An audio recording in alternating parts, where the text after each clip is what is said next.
হাদিসের মধ্যে আছে, এক সাহাবী, সহজ সরল সাধারণ একজন সাহাবী নবীজি সাল্লাল্লাহু আলাইহি ওয়াসাল্লামকে একদিন জিজ্ঞেস করছে, ইয়া রাসূলুল্লাহ, কিয়ামত কোন দিন? নবী সাল্লাল্লাহু আলাইহি ওয়াসাল্লাম বলছেন, ওমা আ'দাত্তা লাহা, যেদিনই হোক তোমার প্রস্তুতির কি খবর এটা কর। কিয়ামত মনে করো আগামী সোমবার নলে বুধবার আছে, যেটাই হোক তোমার প্রস্তুতির খবর কি এটা কর। রেডি হইছো কদ্দুর সেইটা বলো আগে। ইয়া রাসূলুল্লাহ, নামাজ রোজা বন্দেগী যাই করি খুব বেশি পারি না, তবে আপনাকে ভীষণ ভালোবাসি। আল্লাহকে ভালোবাসি মানে হইল সব সময় আপনি আল্লাহ এবং আপনার ভালোবাসায় আগাইতেছি, চেষ্টা করতেছি। তো নবী সাল্লাল্লাহু আলাইহি ওয়াসাল্লাম বললেন, আল মারউ মা'a মান আহাব। তাহলে শুনে নাও এটাও, যাকে তুমি ভীষণ ভালোবাসো হাসরের ময়দানে তুমি তার সাথেই থাকবে। হযরত আনাস রাদিয়াল্লাহু তাআলা আনহু, নবীজির সাহাবী খাদেম, উনি বলছেন, এই হাদিসে আছে, উনি বলছেন ইসলাম গ্রহণ করার পরে এই কথা নবী যেদিন বলছে, সেই কথা যেদিন বলছেন সেদিনের চাইতে সবচেয়ে বেশি খুশি আমরা আর কোনোদিন হই নাই। যেদিন নবী এই কথা বলছে সেদিনই আমরা সবচেয়ে বেশি খুশি হয়েছি যে যে যাকে বেশি ভালোবাসবে হাসরের ময়দানে সে তার সাথেই থাকবে। আর আমরা আল্লাহকে হাজির জেনে সাক্ষী রেখে বলতেছি আমরা রসুলকেই সবচেয়ে বেশি ভালোবাসি। অতএব আমরা আশা করছি হাসরের ময়দানে আমরা তার সাথেই থাকব। তাইলে রাসূলুল্লাহ সাল্লাল্লাহু আলাইহি সাল্লামের ভালোবাসার গুরুত্ব আল্লাহর কোরআনে এবং রাসূলুল্লাহ সাল্লাল্লাহু আলাইহি ওয়াসাল্লামের হাদিসে প্রচন্ড পরিমাণে আছে। আছে কি না বলেন? আচ্ছা, তাহলে এই একটা বিষয় দেখলাম। অনেক দলিল দেওয়া যাবে, আমি তাড়াতাড়ি শেষ করার জন্য কমাইয়া বলতেছি। এবার আসেন এই আয়াতে আল্লাহ কি বললেন। আল্লাহ বললেন, আমি রসুল বানিয়েছি, পাঠিয়েছি একটাই উদ্দেশ্য, যেন আমার বান্দারা, যেন ওই নবীর উম্মতেরা তাকে অনুসরণ করে। অনুসরণ, এইটা হলো একটা আয়াত। তো আরো কয়টা আয়াত শুনেন। কোরআনুল কারীমে আল্লাহ বলেন, প্রসিদ্ধ আয়াত আপনারা অনেক শুনছেন ওয়াজে, কুল ইন কুনতুম তুহিব্বুনাল্লাহ ফাত্তাবিউনি। আল্লাহ বলেন, হে নবী আপনি বলেন, যদি তোমরা আল্লাহকে ভালোবাসতে চাও তাইলে আমি রসুলের অনুসরণ করো। কি করো বলেন না? অনুসরণ, আনুগত্য কর। আমার কথা হলো, যেহেতু ওয়াজ বা কথাটা গরমের মধ্যে শুনতে বসছেনি, আপনি ভিতরে আইসেনই, তো একটু হুঁ হাঁ করলে, কথাবার্তা বললে, দুই একটা শব্দ উচ্চারণ করলে কোনো ক্ষতি নাই, লাভ। কেবল এই মাথা লাড়লে হয় না, এত চালাক মনে করতে নাই নিজেরে যে আপনি কইবেন না শুনতে আসি না। না না না, এত চালাক হন ভালো না, এত পণ্ডিতি ভালো না। মনে রাখবেন, অনেক মাঝ বয়সী মানুষ, বয়স্ক লোক, এটা তাদের বদ অভ্যাস, হয় জুরায় আর নয়তো হুদা মাতালারে, মুখ খুলে না। বাপরে বাপ, না মুখ খুলতে চায়, এটা বদ অভ্যাস নিয়ে। হয় শুরুর থেকেই ইমাম সাহেব শুক্রবারে জুম্মার বয়ান, ইমাম সাহেবের ওয়াজ শুরু, কাকার জুরানি শুরু, হুজুরের ওয়াজ শেষ, আবার জুরানি শেষ। ওনারে ডাক্তার বলেই দিছে এভাবে যে আপনি প্রত্যেক শুক্রবারে 12:30 থেকে 1:25 পর্যন্ত, 30 পর্যন্ত এই টাইমে জুড়াইবেন, নাহলে আপনার সাংঘাতিক ক্ষতি হইব শরীরে। উনি ডাক্তারের এই প্রেসক্রিপশন মাইনা সব মসজিদের ঢুকে বইয়ে বইয়ে জুড়া। এরপরে জিজ্ঞাসা করবেন যে এটা কি কইছে, আল্লাহ কইতারে, হুজুরে কইতারে, হুজুরে কি কইছে। এত তান্টো আইয়া খাইতাম না ভাইও, এই বয়সও আর নাই। তা আগের বয়সে যে আপনি কি চিরাচা পাইছেন তাও তো জানি। তা আগের বয়সও কামে লাগাইলেন না, এখন কইতেছেন আর এই বয়সও নাই, তা আপনি আখিরাতে যাবেন কিভাবে? ওই চাচা কেমনে যাবেন? হ্যাঁ, আগের সময়টাও খামখেয়ালি করলেন, এখন শেষ বয়সে কিছুটা অবসর আছে, আগের মতো ব্যস্ততা নাই, এই সময়টাকেও কোনো কাজেই লাগান না। আহা, এরপরে কোরআনুল কারীমে আছে বাপ, প্রত্যেক জাহান্নামের ভীষণ আগুনে যখন ঢেউ খেলবে, আগুনের মধ্যে উথাল পাতাল, কড়াই আর তেলের মধ্যে যেরকম উলট পালট, আগুনের মধ্যে এরকম উলট পালট খাবে, তখন নাফরমান আল্লাহকে বলবে, রব্বানা আখরিজনা, আল্লাহ আমার এই জাহান্নামের আগুন থেকে একটু বের করে দেন, একটু সময় দেন, দুনিয়ায় ফেরত যেতে দেন, আমি আবার নেক আমল করব। তো আল্লাহ তাআলা কোরআনে আছে বাপ, আল্লাহ তাআলা জবাবে প্রথম যেই কথাটা বলবে, আওয়ালাম নুআম্মিরকুম, আমি কি তোমাকে হায়াত দেই নাই? এই কথাটাই বলো বান্দা, 60 বছর কারে দিছিলাম? তোমারে না। 40 বছর কাকে দিছিলাম? তোমাকে দিলাম। 30 বছর কাকে দিছিলাম? তোমাকে না। তো এখন সেই সময় কেন চাচ্ছ? সেটা তো আমি দিছিলাম। কথা বলেন না কেন? তো আওয়ালাম নুআম্মিরকুম, আমি কি তোমাকে বয়স দেই নাই? আমি কি তোমাকে হায়াত দেই নাই? তো কি বলবেন তখন? বলেন, কেন সূরা ঠিক করতে পারলেন 60 বছরে? কেন দোয়া কালাম ঠিক করতে পারলেন? কেন 60 বছরে সময় হলো না কেন? 60 বছরে কত জমির দলিল ঠিক করছেন, কাগজপত্রের মধ্যে একটু ভুল হয়েছে, এটারে যাইতে যাইতে যাইতে যাইতে মুহুরির কাছে, কোর্টে, কাছারিতে 1000 বারও গেছেন না? দুনিয়ার কত কিছু ঠিক করেন নাই? কথা বলেন না। হ্যাঁ, ভোটার আইডি কার্ডে নাম ভুল হয়েছে, বাপের নামের জায়গার মধ্যে সুগার বেশি দিয়ে লাইছে, এটা ঠিক করানোর জন্য 100 বার গেছে না অফিস? তো দুনিয়া কি ঠিক করেন নাই? দুনিয়ার একটা ভুল সংশোধন করেন নাই? তা আখিরাতের জন্য সংশোধন কেন করলেন না? মনে করেন ছোটবেলায় কোরআন শরীফ শুদ্ধ করেন নাই, ঠিক আছে ধরে নিলাম, তো এরপরে আর কোনোদিন করতে হবে না?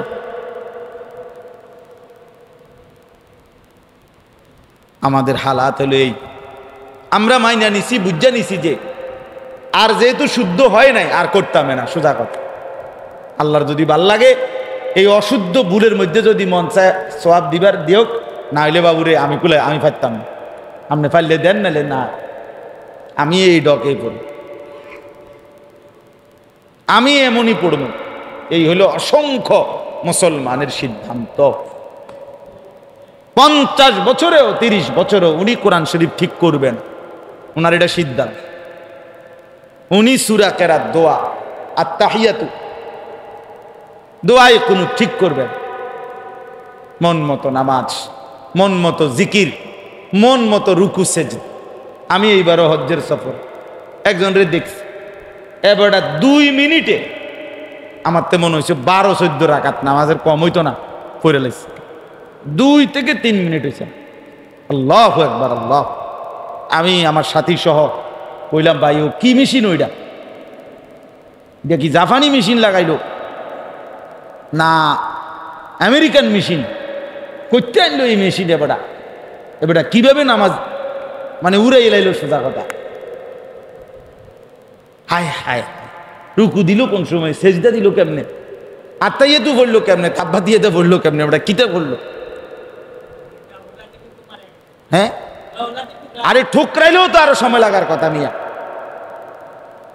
শুধু উঠলো আর নামলো, উঠলো আর নাম।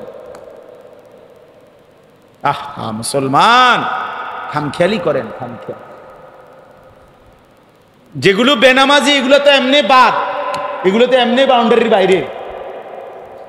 আর যেগুলো নামাজ পড়ে এরা মনে করে আমরা নামাজ পড়ি। আরে মিয়া সাহেব, চাচা, যদি সূরা কেরাত অশুদ্ধ হয়, দোয়া কালাম অশুদ্ধ হয়, সেই নামাজেরও লাভ নেই। এটা মৌলানা সাহেব বলতেছিলেন, আমি মনে হয় শুনছিলাম একটু, যিনি আমার আগে কথা বলতেছিলেন। সূরা কালাম দোয়া শুদ্ধ হইতে হবে। আপনি যদি বলেন, আমি সবসময় বলি এটা, আপনি যদি বলেন আল্লাহ ভরসা, আও মাইতো না চাই, আল্লাহ ভরসা, আল্লাহ মাফ করে দিব। কারণ আমার প্রশ্ন হইল, আল্লাহ বলছি কিনা যে বান্দা তুমি ভুল করতে থাকো আমি ভরসা, এটা আল্লাহ কইছিনি। কথা বলেন না কেন? এইটা যদি কোনো হুজুরের থেকে এই আয়াতটা বাইর করে করতে পারেন আমারে, আমি সবার সামনে কানে ধরে বটনি লাগাবো। এখন আমনগর সামনে কানে ধরে বটনি দেব, আমনে এটা বাইর করে এখন যে তুমি ভুল পড়ো আমি ভরসা। বুঝেন নাই আমার কথাটা? তুমি অশুদ্ধ পড়ো আমি ভরসা। বা নবী বলছে উম্মত তুমি ভুল করতে থাকো আমি সুপারিশ করবো, এ কথা নবীজি বলছে। এটা কোন আয়াত, কোন হাদিস? ও চাচা কন না তো, আমনে দি কন, আমনে দে কন। আল্লাহ ভরসা মাইতো না চাই। হুজুররা কইতে লাগলি কি আর কম কয়নি? হুজুররা এরম কয়, বাহ বাহ বাহ, বেটা মনে হয় যেন ব্যস্তে দুই একবার ফাঁকি দিয়ে ঘুরে আইছে বেটা। এই জন্য খামখেয়ালি করলে হবে না। অল্প কিছু মাহফিল বাদে জীবনে বেশিরভাগই দেখছি এই মাইক সাউন্ড এইটা নিয়ে ইন্তেজাম যারা করে তারা সব সময় গাফলতি করে। মানে এখানে কেমনে 10 টাকা বাঁচানো যায়, কীর্ত হুদা এত টাকা খরচ করবো, মাইক কদ্দুর ওয়াজ কদ্দুর, মানে এই এক মানসিকতায় আইসা পরে দেখা যায় বেচারার মাহফিল যখন চলে শুরু হয় তখন এটা খটর করে এটা খটর করে, তখন গিয়ে ওনার পুরা মনে হয় আর এই কামটা কিতা করলে। এ অনেক জীবনে দেখছি, মানে এই জীবনটা অর্থাৎ তখন দেখা যায় আফসুস করে, কিন্তু ওই আফসুসে আর সময়টা ফেরত পাওয়া যায়। এটা একটা গুরুত্বপূর্ণ বিষয়। মনে সবখানে অনেক আছে কিছু ব্যতিক্রম, অনেক মানুষেরই এই গাফলত। একটা ওইলেই তো হইছে, মাইক একখানে ওইলেই হইছে, হুজুরে ওয়াজ কদ্দুর করব, এটার লাগে এত কিছুর কি আছে। কিন্তু দেখা গেছে আসলে পুরা আয়োজনটার মূল সার্থকতা তো হইল আল্লাহর বান্দারা ঠিকমতো কথাটা শোনা। এটাই যদি না হইল তা আমনের বাতে খায় কে, আমনের পোস্টারে দেখে। এইটাই হলো আমাদের যেখানে যথাযথ গুরুত্ব দেওয়া উচিত ওইখানে গুরুত্ব কম। আবার মনে করেন খিচুড়ি, হ্যাঁ আরো 2 ডেক বাড়াইয়া করো, শেষে লোক আইব। আমাদের দেশের মাহফিল যেখানে খিচুড়ি খাওয়ায় হেরা আবার এটা বুঝ করে নেয়, মানে কয় যে কয় আরো 2 ডেক বাড়াইয়া করো, শেষে লোক আইব। মানে কিছু এক শ্রেণীর ছেলে পেলে আছে তারা আপনার শুনছে দিনের বেলা খিচুড়ি খাওয়াইব, তো তারা আলাদাভাবে বসে রয়েছে জায়গায় যে খিচুড়ির টাইমে আইব, তার মানে এরা আলাদা শ্রোতা। এই জন্য বললাম বিষয়টা এমনই, অর্থাৎ যেটা খুব বেশি না হলে চলতো ওইটার প্রতি খুব দরকার গুরুত্ব, কিন্তু যেটা খুব দরকার ছিল ওইটার প্রতি যথাযথ গুরুত্ব নাই। অনেক মসজিদ, আমি জীবনে এমন বহু মসজিদ দেখছি, মসজিদের সব কিছু সুন্দর করছে, কিন্তু মসজিদের সাউন্ড, মাইক এবং কথা বলার যেই মেশিন যা খতিব সাহেব বয়ান করে, এটা আপনার সদর বদর, এটা কোনো রকম নাম কেউ আসতে, এটার প্রত্যেক জুমায় ঘটর ঘটর করে, ফু দেয়, এটা লারে হেডা লারে, এটা আর ঠিক হয় না। কিন্তু এইটা পরিবর্তন করতে হবে না, করতে হবে আরো টাইলস লাগাও, আরো টাইলস লাগাও, আরো টাইলস লাগাও। এই হলো আমাদের বুঝ, আমাদের সমাজের বুঝ। অনেক মসজিদে আরো সাজাও, আরো সুন্দর করো, আরো চাকচিক্য করো, কিন্তু যেটা বয়ান হবে, যেটা দ্বারা আল্লাহর কথা শুনবে, সেটা দুর্বল। এই জন্য এটা মনে রাখবে, এটা খুব গুরুত্বপূর্ণ বিষয়। অর্থাৎ যেই কোনো বয়ান, যে কোনো নসিহত, জুমার খুতবার মূল বিষয় হলো, একটা গুরুত্বপূর্ণ বিষয় হলো এই সাউন্ড। এটা যথাযথ ভালো মানের সর্বোচ্চ মানের হইলে বলনেওয়ালারও আরাম হয়, শূন্যওয়ালারও আরাম। বলার মধ্যে এটার মধ্যে অনেক কিছু। আল্লাহ তাআলা আমাদেরকে বুঝ দান করে। সম্মানিত হাজিরিন, কোরআনুল কারীমের এই যে এখন আর ভিতরে কিছু মনে হয় আওয়াজে নাই, দেখছো নি? এখন তো মনে হইতেছে ভিতরে কিচ্ছু আওয়াজ নেই। আমি তো বুঝি আমার কানে তো আওয়াজ আসে তো।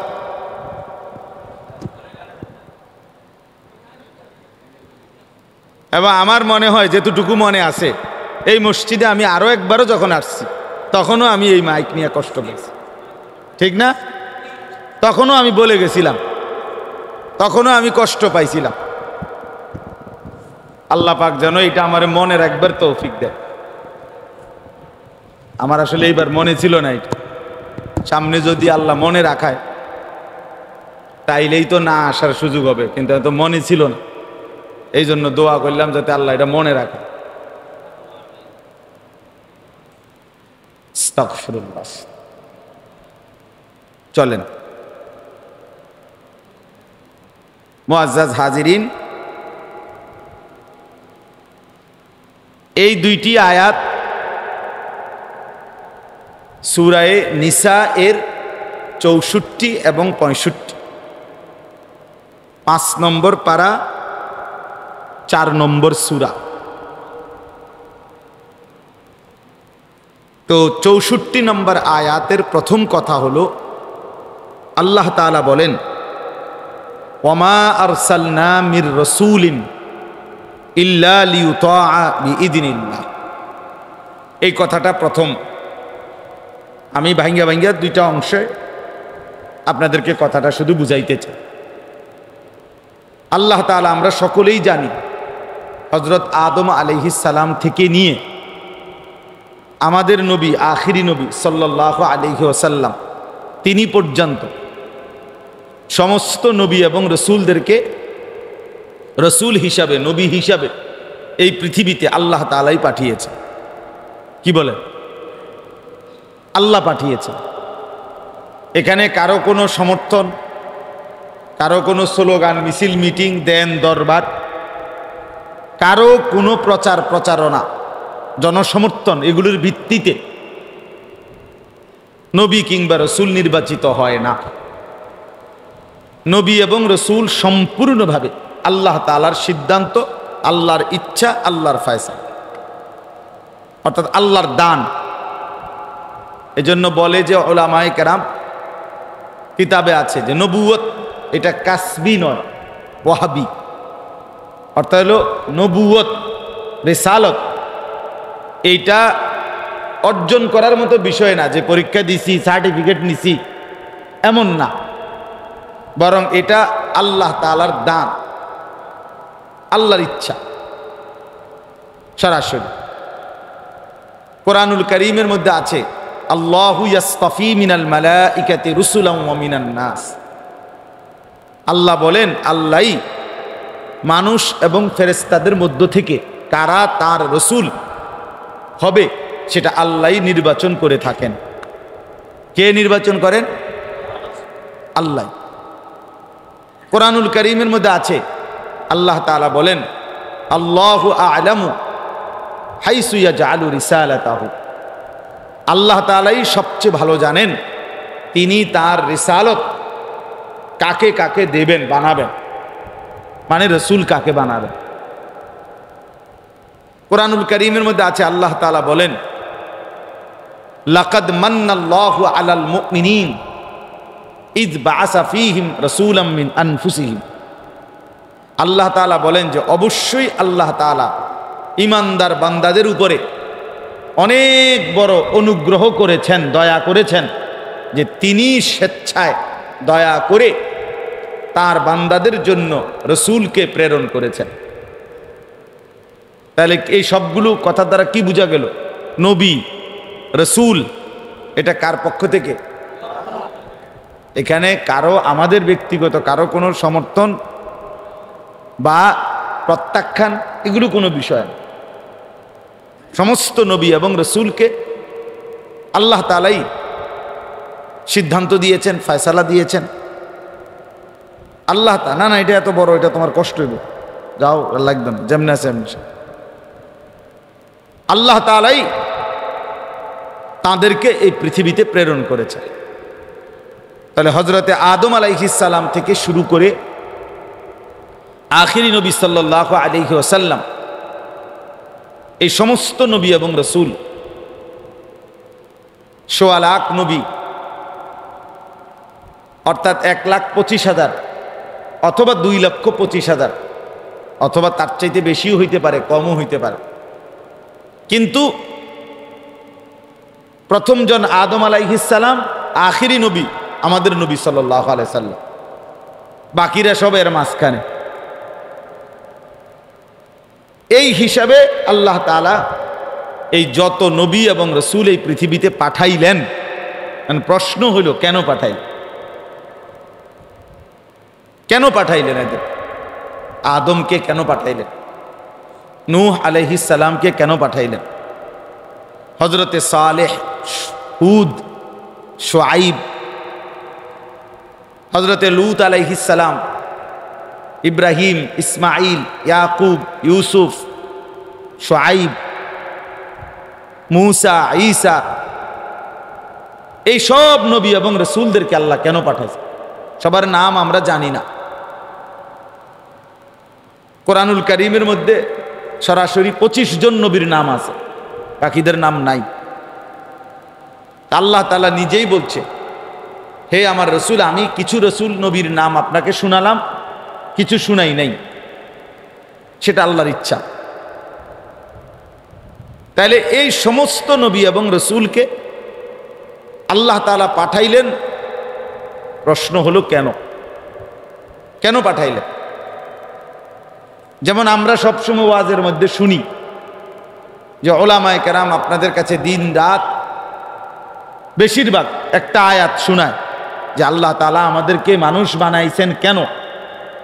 ওমা খালাকতুল জিন্না ওয়াল ইনসা ইল্লা লিয়াবুদুন। এটা আপনারা অহরহ শুনেন যে আল্লাহ বলছেন আমি মানুষ এবং জিন অন্য কোনো উদ্দেশ্যে বানাই নাই, বানিয়েছি শুধুই আমার ইবাদতের জন্য। তাহলে আমাদেরকে আল্লাহ বানাইলেন কেন? ইবাদতের। তাহলে এটা যেমন একটা উত্তর হইল যে আমাদেরকে মানুষকে আল্লাহ তাআলা কেন বানাইলেন? তো উত্তর হইল লিয়াবুদুন, ইবাদতের জন্য।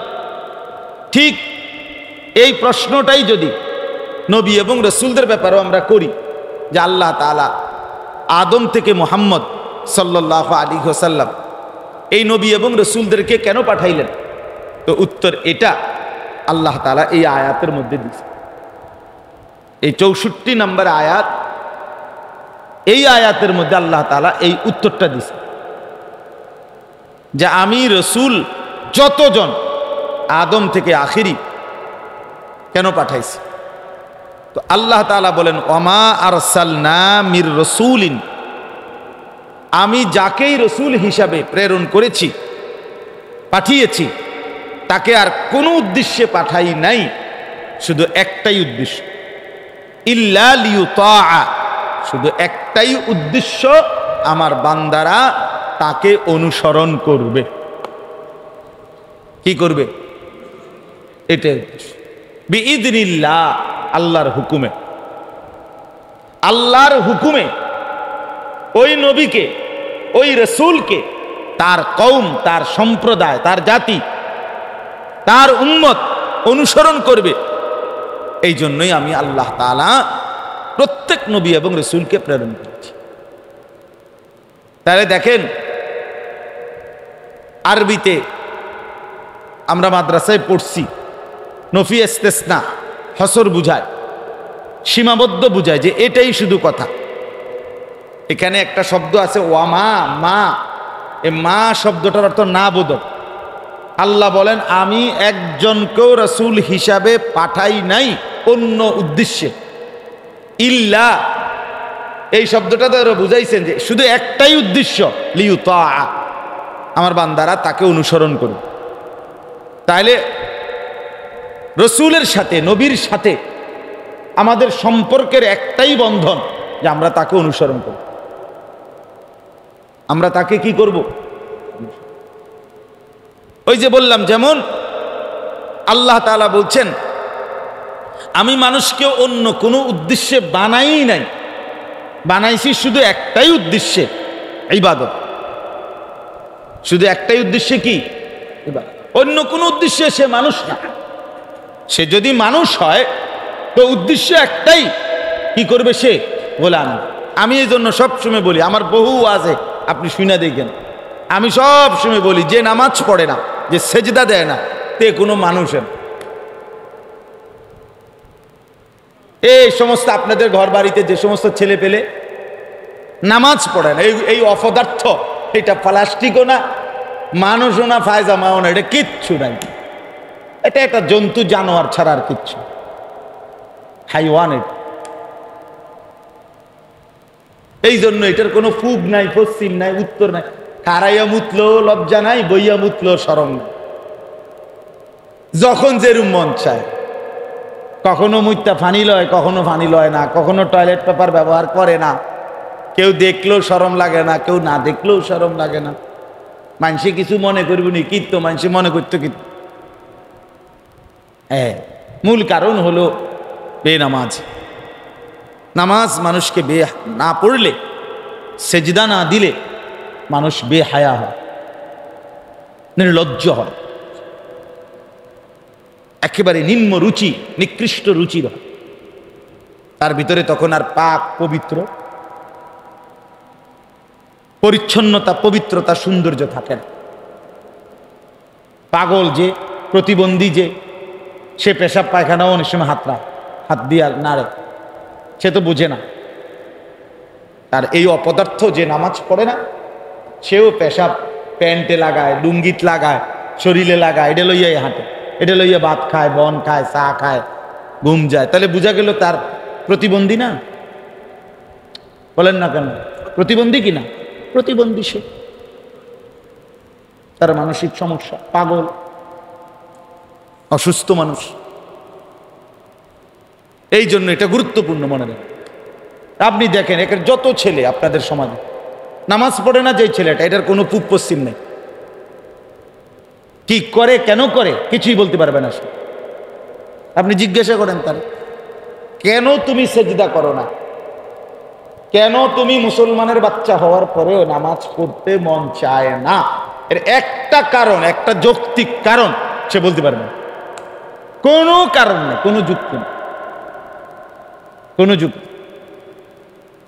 এমনিতে, তাহলে এমনিতে পড়ে না, নিজে নিজে হাঁটে, নিজে নিজে খায়, নিজে নিজে হাসে, যখন যা মন চায়। ঘুমাইতে লইছে তো আর হতাতে ওঠে না, আবার ঘুম যায় না তো আর ঘুমে যায় না, মানে যেটা যখন মন চায়।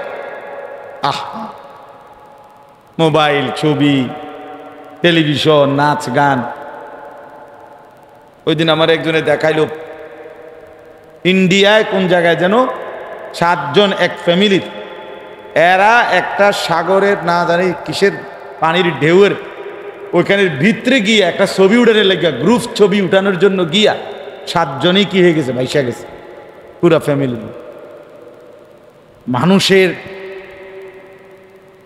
ছবি তোলার নেশা কোথায় গিয়ে পড়ছে, চিন্তা করছেন? আহা, কি অবুঝ মানুষ।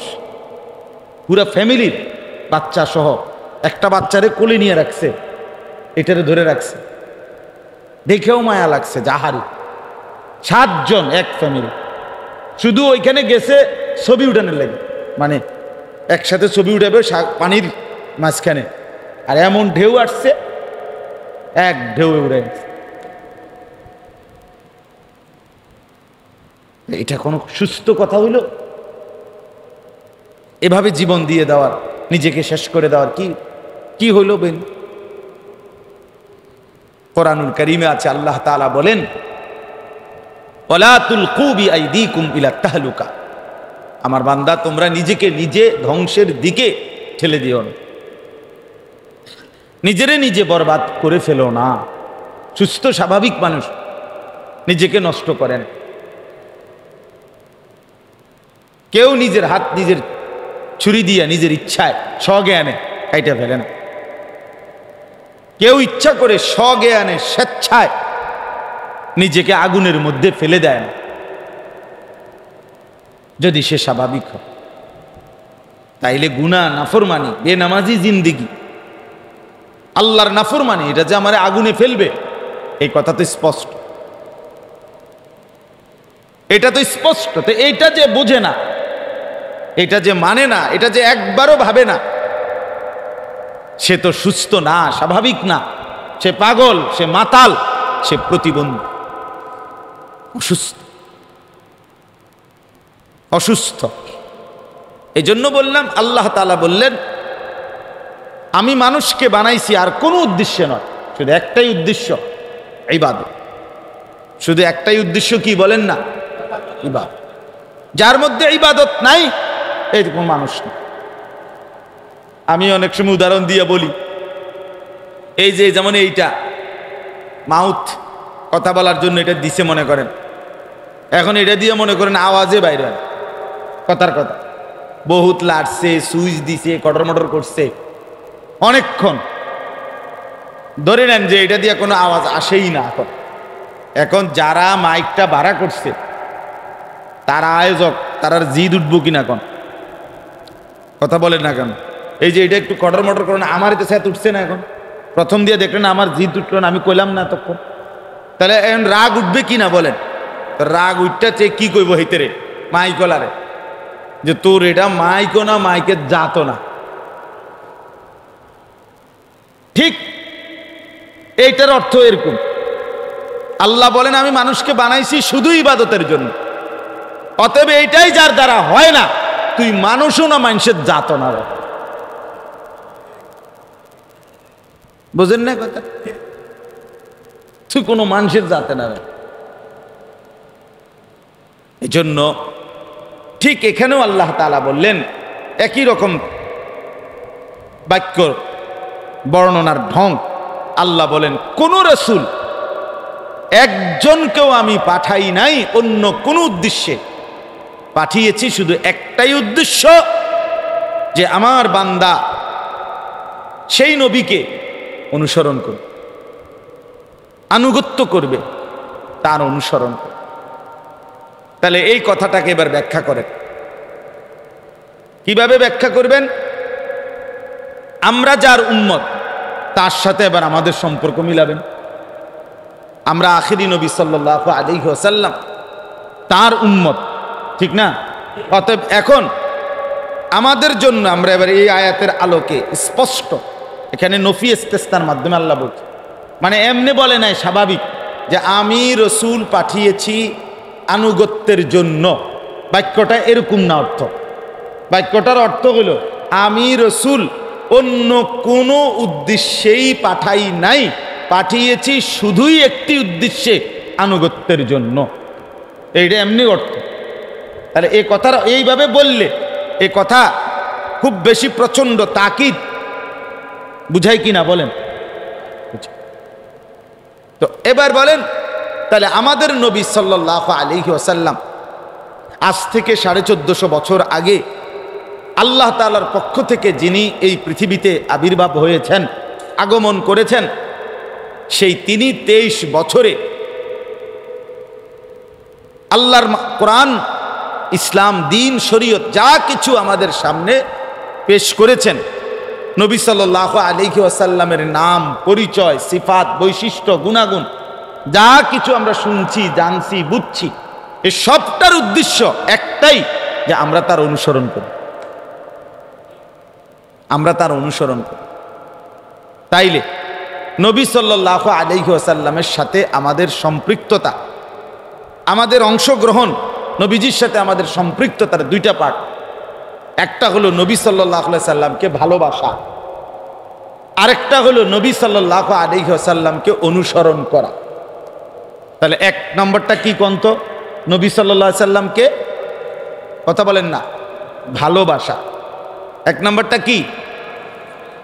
2 নম্বর হলো নবী সাল্লাল্লাহু আলাইহি ওয়াসাল্লামকে অনুসরণ। আর এই দুইটা কেমন? এই দুইটা হলো কাগজের এই পিঠ ওই পিঠ, টাকার এই পিঠ ওই পিঠ। কোন টাকার এক পিঠ আরেক পিঠ আপনার মনে করেন এই যে টাকা, এটার এই পিঠ একটা, এটা আরেকটা পিঠ, এই পিঠ থেকে এইটা বা এটার থেকে এই পিঠটা আলাদা করা যায় কি? আলাদা করলে হবে তো না? এই হবে। ঠিক এইটাও এরকম। নবী সাল্লাল্লাহু আলাইহি ওয়াসাল্লামের সাথে আমাদের সম্পর্কের মূল ভিত্তি দুইটা। এক, তাকে ভালোবাসা। দুই, তাকে অনুসরণ। আর দুইটা কেমন? কাগজের এই পুঁথি। ভালোবাসলে অনুসরণ করতে হবে, অনুসরণ করলে ভালোবাসা প্রমাণিত হবে। ভালোবাসলে কি করতে হবে? অনুসরণ করতে হবে। আর অনুসরণ করলে ভালোবাসা প্রমাণিত হবে, প্রমাণিত হবে। এটাই সহজ কথা। এই আয়াতের আল্লাহ তাআলা এটা বুঝাইছে। এখন দুইটাই আল্লাহ কোরআনে বলছেন। যেমন কোরআনুল কারীমের মধ্যে আছে, আল্লাহ তাআলা সূরা তাওবার মধ্যে বলছেন যে তোমাদের বাবা মা, পূর্বপুরুষ, তোমাদের স্ত্রী সন্তান আদি, তোমাদের ভাই বোন, তোমাদের আত্মীয় স্বজন, তোমাদের জমানো সম্পদ, তোমাদের পছন্দের বাড়িঘর, তোমাদের উপার্জনের ব্যবসা চাকরি, এই সব কিছুর চাইতে যদি তোমাদের নিকটে তিন জিনিস মহব্বতের না হয়, অধিক প্রিয় না হয়, এক, আল্লাহর মহব্বত, দুই, আমার রসুলের মহব্বত, তিন, আমার রাস্তায় জীবন বিলিয়ে দেওয়া, জিহাদ ফি সাবিলিল্লাহ, জান বাজি রাখা, জীবন দেওয়ার মহব্বত, এই তিন জিনিস যদি এই পূর্বের ওইগুলোর থেকে অধিক প্রিয়, অধিক মহব্বতের না হয়, আল্লাহ কোরআনে বলছে ফাতারাব্বাসু হাত্তা ইয়াতি আল্লাহু বিআমরিহি, তাহলে আল্লাহর আযাব আসা পর্যন্ত অপেক্ষা করো। খুব দ্রুতই আযাব আসতেছে তোমার। এটা কোরআনের আয়াত। তাহলে কি বোঝা গেল? বোঝা গেল একথা স্পষ্ট যে আল্লাহর ভালোবাসা, মহব্বত, আহাব্বা ইলাইকুম মিনাল্লাহি ওয়া রাসূলিহি ওয়া জিহাদিন ফি সাবিলি, আল্লাহর ভালোবাসা, রাসূলুল্লাহ সাল্লাল্লাহু আলাইহি সাল্লামের ভালোবাসা এবং আল্লাহর রাস্তায় জিহাদ এর প্রতি ভালোবাসা, এটা আমাদেরকে আযাব থেকে বাঁচাবে। আর এটা যদি না থাকে, অচিরেই আমাদের উপরে কি আসবে? আযাব আসবে। আল্লাহ বলছেন অপেক্ষা করো, আযাব আসবে। তাহলে আমাদের নবী সাল্লাল্লাহু আলাইহি সাল্লামের প্রতি ভালোবাসার কথা আল্লাহ তাআলা কোরআনে বলছেন কিনা? কথা বলেন, বলছে কিনা? বলছে। এবার দেখেন হাদিস, নবী সাল্লাল্লাহু আলাইহি সাল্লাম বলেন লা ইউমিনু আহাদুকুম হাত্তা আকুনা আহাব্বা ইলাইহি মিন ওয়ালিদিহি ওয়া ওয়ালাদিহি ওয়ান নাসি আজমাইন, তোমাদের কেউ পরিপূর্ণ ঈমানদার হতে পারবে না যতক্ষণ পর্যন্ত তার পিতা মাতা, সন্তানাদি, পরিবার পরিজন এবং সমস্ত মানুষের চাইতে আমি রসুল সবচেয়ে মহব্বতের না হব, ততক্ষণ সে পরিপূর্ণ মুমিন হইতে পারবে না। তাহলে এই হাদিস দ্বারাও স্পষ্ট বোঝা গেল রাসূলুল্লাহ সাল্লাল্লাহু আলাইহি সাল্লামের ভালোবাসা আমাদের ঈমানের পূর্ণতার জন্য লাজেম, বাধ্যতামূলক। কি বলেন? কার ভালোবাসা?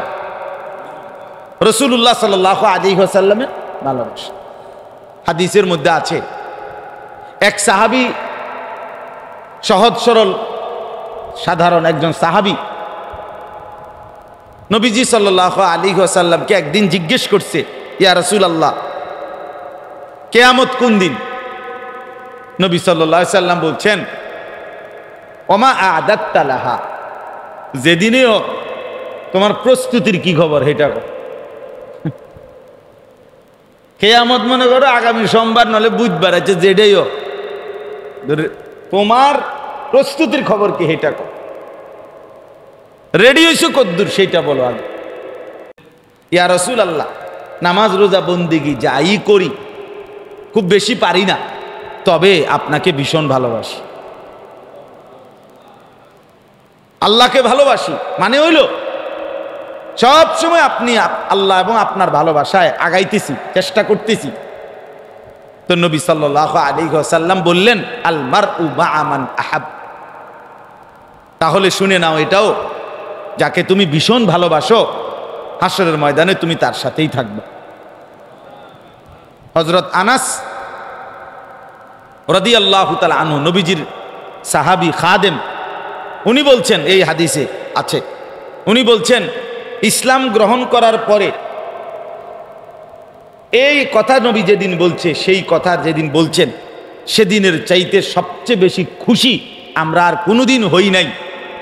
যেদিন নবী এই কথা বলছে সেদিনই আমরা সবচেয়ে বেশি খুশি হয়েছি যে যে যাকে বেশি ভালোবাসবে হাসরের ময়দানে সে তার সাথেই থাকবে। আর আমরা আল্লাহকে হাজির জেনে সাক্ষী রেখে বলতেছি আমরা রসুলকেই সবচেয়ে বেশি ভালোবাসি। অতএব আমরা আশা করছি হাসরের ময়দানে আমরা তার সাথেই থাকব। তাইলে রসুল্লাহ সাল্লাল্লাহু আলাইহি ওয়াসাল্লামের ভালোবাসার গুরুত্ব আল্লাহর কোরআনে এবং রসুল্লাহ সাল্লাল্লাহু আলাইহি ওয়াসাল্লামের হাদিসে প্রচন্ড পরিমাণে আছে। আছে কি না বলেন? আচ্ছা, তাহলে এই একটা বিষয় দেখলাম। অনেক দলিল দেওয়া যাবে, আমি তাড়াতাড়ি শেষ করার জন্য কমাইয়া বলতেছি। এবার আসেন এই আয়াতে আল্লাহ কি বললেন। আল্লাহ বললেন, আমি রসুল বানিয়েছি, পাঠিয়েছি একটাই উদ্দেশ্য, যেন আমার বান্দারা, যেন ওই নবীর উম্মতেরা তাকে অনুসরণ করে। অনুসরণ, এইটা হলো একটা আয়াত। তো আরো কয়টা আয়াত শুনেন। কোরআনুল কারীমে আল্লাহ বলেন, প্রসিদ্ধ আয়াত আপনারা অনেক শুনছেন ওয়াজে, কুল ইন কুনতুম তুহিব্বুনাল্লাহ ফাত্তাবিউনি। আল্লাহ বলেন, হে নবী আপনি বলেন, যদি তোমরা আল্লাহকে ভালোবাসতে চাও তাইলে আমি রসুলের অনুসরণ করো।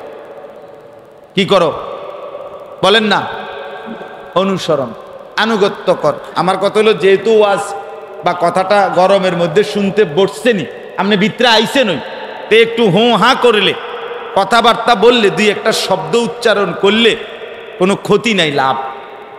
কি বলে মাথা লাড়লে হয় না, এত চালাক মনে করতে নাই নিজেরে যে আপনি কইবেন না শুনতে আসি না।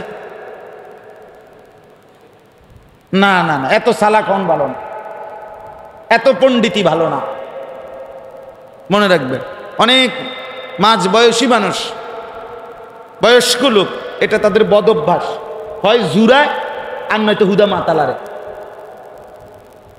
মুখ খুলে না। বাপরে বাপ, না মুখ খুলতে চায়, এটা বদ অভ্যাস নিয়ে। হয় শুরুর থেকেই ইমাম সাহেব শুক্রবারে জুম্মার বয়ান, ইমাম সাহেবের ওয়াজ শুরু, কাকার জুরানি শুরু, হুজুরের ওয়াজ শেষ, আবার জুরানি শেষ। উনারে ডাক্তার বলেই দিছে এভাবে যে আপনি প্রত্যেক শুক্রবারে 12:30 থেকে 1:25 পর্যন্ত, 30 পর্যন্ত এই টাইমে জুড়াইবেন, নাহলে আপনার সাংঘাতিক ক্ষতি হইব শরীরে। উনি ডাক্তারের এই প্রেসক্রিপশন মাইনা সব মসজিদের ঢুকে বইয়ে বইয়ে জুড়া। এরপরে জিজ্ঞাসা করবেন যে এটা কি কইছে, আল্লাহ কইতে রে, হুজুরে কইতে রে, হুজুরে কি কইছে। এত তান্টো আইয়া খাইতাম না ভাইও, এই বয়সও আর নাই। তা আগের বয়সে যে আপনি কি সিরাসা পাইছেন তাও তো জানি। তা আগের বয়সও কামে লাগাইলেন না, এখন কইতেছেন আর এই বয়সও নাই, তা আপনি আখিরাতে যাবেন কিভাবে? ওই চাচা কেমনে যাবেন? হ্যাঁ, আগের সময়টাও খামখেয়ালি করলেন, এখন শেষ বয়সে কিছুটা অবসর আছে, আগের মতো ব্যস্ততা নাই, এই সময়টাকেও কোনো কাজেই লাগান না। আহা, এরপরে কোরআনুল কারীমে আছে বাপ, প্রত্যেক জাহান্নামী, জাহান্নামের ভীষণ আগুনে যখন ঢেউ খেলবে, আগুনের মধ্যে উথাল পাতাল, কড়াই আর তেলের মধ্যে যেরকম উলট পালট, আগুনের মধ্যে এরকম উলট পালট খাবে, তখন নাফরমান আল্লাহকে বলবে, রব্বানা আখরিজনা, আল্লাহ আমার এই জাহান্নামের আগুন থেকে একটু বের করে দেন, একটু সময় দেন, দুনিয়ায় ফেরত যেতে দেন, আমি আবার নেক আমল করব। তো আল্লাহ তাআলা কোরআনে আছে বাপ, আল্লাহ তাআলা জবাবে প্রথম যেই কথাটা বলবে, আওয়ালাম নুআম্মিরকুম, আমি কি তোমাকে হায়াত দেই নাই? এই কথাটাই বলো বান্দা, 60 বছর কারে দিছিলাম, তোমারে না। 40 বছর কাকে দিছিলাম? তোমাকে দিলাম। 30 বছর কাকে দিছিলাম? তোমাকে না। তো এখন সেই সময় কেন চাচ্ছ? সেটা তো আমি দিছিলাম। কথা বলেন না কেন? তো আওয়ালাম নুআম্মিরকুম, আমি কি তোমাকে বয়স দেই নাই? আমি কি তোমাকে হায়াত দেই নাই? তো কি বলবেন তখন? বলেন, কেন সূরা ঠিক করতে পারলেন 60 বছরে? কেন দোয়া কালাম ঠিক করতে পারলেন? কেন 60 বছরে সময় হলো না কেন? 60 বছরে কত জমির দলিল ঠিক করছেন, কাগজপত্রের মধ্যে একটু ভুল হয়েছে, এটারে যাইতে যাইতে যাইতে যাইতে মুহুরির কাছে, কোর্টে, কাছারিতে 1000বারও গেছেন, গেছেন না? দুনিয়ার কত কিছু ঠিক করেন নাই? কথা বলেন না। হ্যাঁ, ভোটার আইডি কার্ডে নাম ভুল হয়েছে, বাপের নামের জায়গার মধ্যে সুগার বেশি দিয়ে লাইছে, এটা ঠিক করানোর জন্য 100বার গেছে না অফিস? তো দুনিয়া কি ঠিক করেন নাই? দুনিয়ার একটা ভুল সংশোধন করেন নাই? তা আখিরাতের জন্য সংশোধন কেন করলেন না? মনে করেন ছোটবেলায় কোরআন শরীফ শুদ্ধ করেন নাই, ঠিক আছে ধরে নিলাম, তো এরপরে আর কোনোদিন করতে হবে না?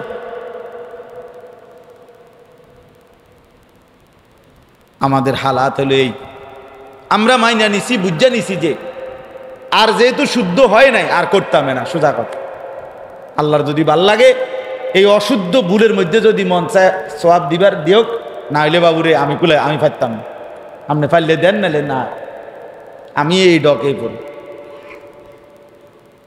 আমি এমনই পড়ব। এই হলো অসংখ্য মুসলমানের সিদ্ধান্ত। 50 বছরেও 30 বছরেও উনি কোরআন শরীফ ঠিক করবেন, ওনার এটা সিদ্ধান্ত। উনি সূরা কেরাত, দোয়া, আত-তাহিয়াতু, দোয়ায় কোন ঠিক করবেন, মন মতো নামাজ, মন মতো জিকির, মন মতো রুকু সেজদা। আমি এইবারও হজ্জের সফর একজনরে দেখছি, এবারটা 2 মিনিটে আমার তো মনে হয়েছে 12-14 রাকাত নামাজের কম হইতো না, পড়ে লাইছে। 2 থেকে 3 মিনিট হয়েছে। আল্লাহু আকবার, আল্লাহ। আমি আমার সাথী সহ কইলাম, ভাই ও কি মেশিন ওইটা? দেখি জাপানি মেশিন লাগাইলো না আমেরিকান মেশিন, করতে আনলো এই মেশিন। এবারটা কিভাবে নামাজ মানে উড়াই লাইলো, সোজা কথা। হায় হায়, রুকু দিল কোন সময়, সেজদা দিল কেমনে, আত্মাইয়াতু বললো কেমনে, তাব্বা দিয়ে বললো কেমনে, ওটা কিতা বললো? হ্যাঁ, আরে ঠোকরাইলেও তো আরো সময় লাগার কথা। মিয়া শুধু উঠলো আর নামলো, উঠলো আর নাম। আহা মুসলমান, খামখেয়ালি করেন, খামখেয়ালি। যেগুলো বেনামাজি এগুলো তো এমনি বাদ, এগুলো তো এমনি বাউন্ডারির বাইরে।